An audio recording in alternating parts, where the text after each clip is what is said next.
What's going on, my dudes? As I've been stuck at home over the past couple weeks, I've taken some time to sort through some of my old hard drives. While I was deep inside of the archives, I came across some old footage of the 1-month trip my friend Mike and I took to Sri Lanka. Since none of us are able to travel at the moment, I thought telling you about our experience might be a nice way to give you some Sri Lankan travel inspiration and some insight into what a trip to Sri Lanka might look like. We arrived in Colombo after spending a hectic month in India, so we were both pretty exhausted. We are here in the Colombo airport, and don't worry, after a long day of travel and flights, the Colombo airport in Sri Lanka has got you covered. You can buy a washing machine, or a dryer, or an oven, or any other large appliance for that matter, because that's exactly what you want when you're headed to go pick up your bag.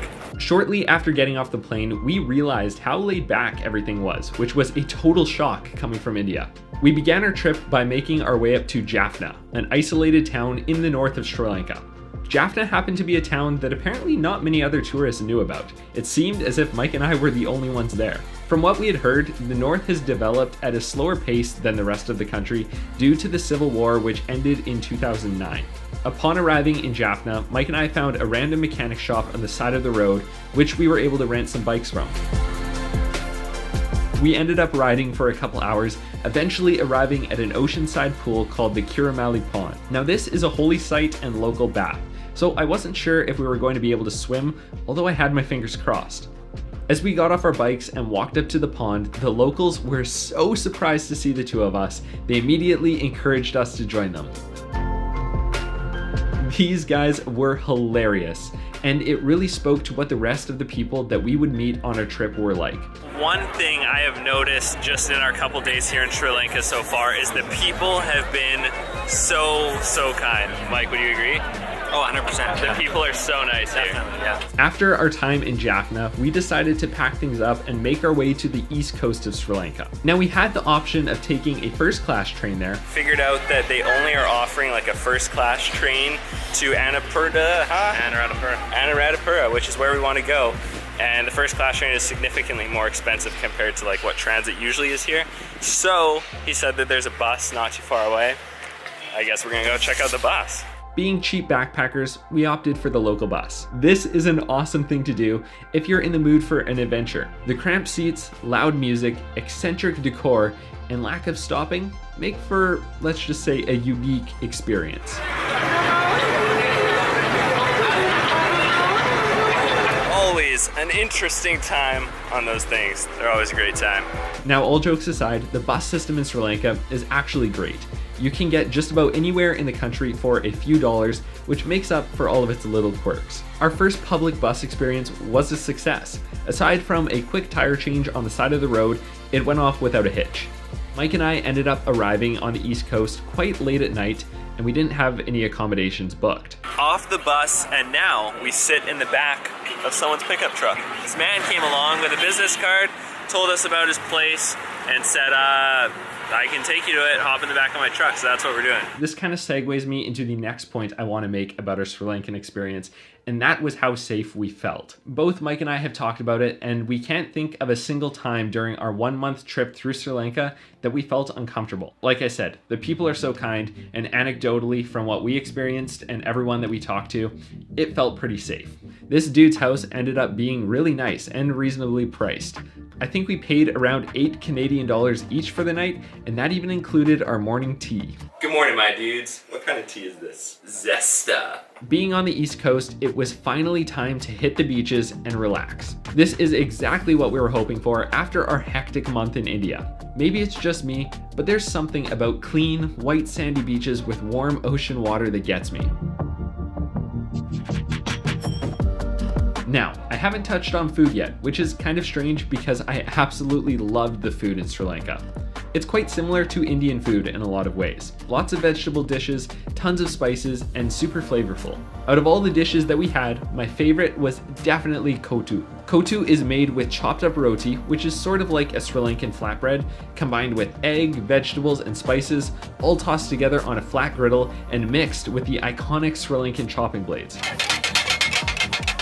You can hear those bad boys from a mile away. Kotu to Sri Lanka is kind of like pad thai to Thailand. it's a staple. Now, another Sri Lankan staple, and completely unrelated from Kotu, is their intricate train system. It's cheap, far-reaching, and beautiful. Seriously, some of the routes are so stunning. Making our way from the eastern beaches, we wanted to check out a city called Ella. This was going to be our first train ride in Sri Lanka, and we had heard that this specific train line to Ella was one of the most beautiful in the country. Unfortunately, after arriving at the train station, after being super excited for this train ride, we figured out one of the unspoken rules of the Sri Lankan train system. Having a train ticket doesn't necessarily mean you have a spot on the train. The ticket just gets you on the platform, but you have to fight for your space on the train. So that's Mike and I's train, but it's so full that like there's seriously no space for us to get on, so we missed it. Needless to say, we learned the lesson pretty quickly. The train left without Mike and I, so that was a fun experience. The following day, we were determined though, and we made it on first thing. Once again, it's an absolute gong show. Are we making it on? Yeah. No doubt. No doubt, no doubt. As we were riding on the crowded train, we met a fellow group of travelers who invited us to join them on a big morning hike up to Adams Peak. We had never heard of Adams Peak before, but since the invitation presented itself, we couldn't refuse. It's like the Polar Express, except like in Sri Lanka. I think all of those guys got booted off because they didn't have tickets, so now we all have space. With Sri Lanka being so well connected through public transit, our spontaneous change of plans was effortless. We ended up hopping off the train early and beginning our hike up the 5,500 stairs of Adams Peak the following morning at 1 a.m. We've got the entire gang here. We're gonna hike. Are you guys excited? Yeah. Yes. So we are headed all the way up that trail of lights to the very top. Let's have a good time. We made it to the top just before sunrise, and the view was absolutely unreal. Adams Peak put us high above the clouds, where we were able to stand and watch the sun come over the horizon. There's few words that can describe how beautiful this was. Definitely worth a spontaneous trip. From Adams Peak, Mike and I said goodbye to our newly made friends and hopped back on the train. As we left the mountains, we passed through the beautiful tea plantations of Ella and the vistas of Uluwatu, eventually arriving along the southern coast. We are finally at the place that I was most excited for, the place that I'm looking forward to the most, which is the southern coast beaches. I was beginning to realize how unique Sri Lanka is when it comes to its diverse geography. Being able to go from world-class beaches to tropical mountains and elephant safaris was so cool. Sri Lanka is just one of those countries that seems to have it all. Upon arriving along the southern coast of Sri Lanka, we realized that it was definitely much busier than the north and eastern parts of the country. With bars and restaurants lining the beaches and no shortage of hotel rooms to choose from, you won't have to be jumping into the back of a stranger's truck anytime soon. In many ways, it was nice to be around other tourists again, but there was definitely something cool about our isolated couple of weeks up north. So just keep that in mind. I'm personally really happy that Mike and I decided to visit the entire country and find some of those hidden gems rather than just spending our time at the tourist hotspots. With that being said though, the southern coast is very touristy for good reason because it's home to some of the best beaches in the country.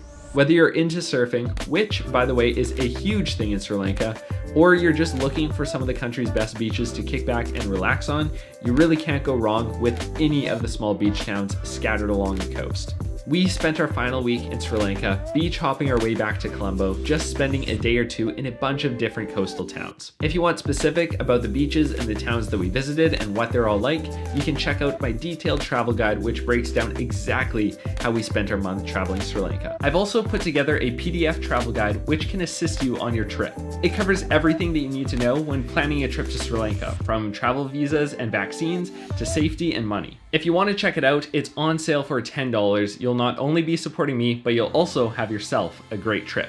You can check it out at noavde.com/store. And there it is, guys. Thank you so much for watching. It has honestly been a blast over the past couple days as I've been digging through these hard drives and just reminiscing about the good times that we've had over these previous trips. Honestly, vlogging is such a fun thing. I'm so thankful that I get to go back and look at these memories and just have them stored. It's a pretty cool thing. Thank you so much for watching, guys. I appreciate every single one of you so much. I'll see you all in another one.